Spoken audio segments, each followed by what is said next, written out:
দেশবাসী, এইটাই আমার শেষ কথা না, আমার কথা আরো আছে। বর্তমান দেখা যাচ্ছে বাংলাদেশে পেঁয়াজের বর্তমান সেই পেঁয়াজ ছিল, অনেক পেঁয়াজ ছিল, সেদিনকে পেঁয়াজ ছিল 10 টাকা কেজি, 30 টাকা কেজি।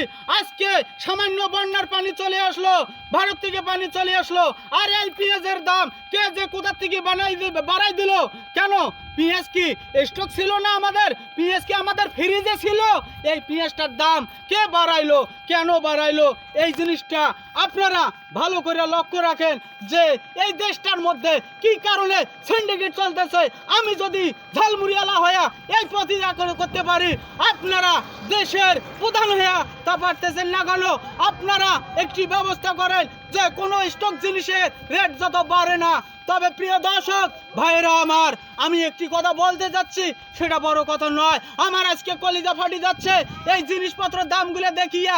আমি কিনতে পারি না, কারণ আমি একটি ঝালমুড়িওয়ালা। পেঁয়াজ কিনতে গেলে আজকে আমার মাথা ধরে যায়, ঝালমুড়ি বেচতে পারি না, আমার খুব কষ্ট লাগে ভাই সব। তবে একটি কথা হচ্ছে, আপনাদেরকে আমি রিকোয়েস্ট করি, প্লিজ প্লিজ আপনারা দেশটার ভিতর দেখেন, এই দেশটার দুর্নীতি চলতেছে, এই দেশটা এমন দুর্নীতি চলতেছে সেটা বলো কথা না।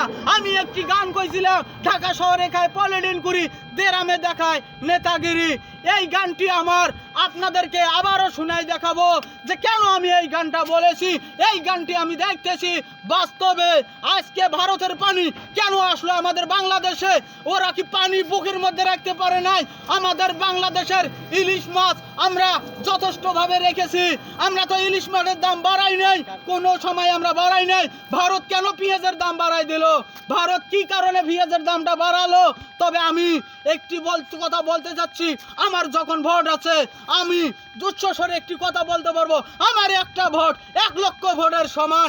আমার ভোট আমি দেব, আপনার দরকার আমার আছে, আমার দরকার আমার আছে, এই হলো আমাদের প্রত্যাশা। তবে একটি জিনিস দেখতেছি, আমরা গরিব মানুষ, আমরা মাছ বাঁচতে পারি না, আমরা ঝালমুড়ি বেচতে পারি না। এই জিনিসপাতির দাম এত, এরা যে কেন বাড়াচ্ছে বুঝতে পারেন না। ওরা কি আমাদের কাছে চাঁদা চাচ্ছে, না ভ্যাট চাচ্ছে, না কি চাচ্ছে? তবে একটি ভাই, একটি কষ্ট লাগে।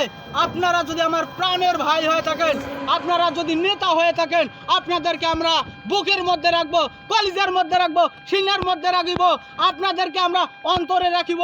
তবে আপনাদের কাছে একটি কথা বলতে চাই, আপনারা এই জিনিসগুলোর দাম একটু কমান।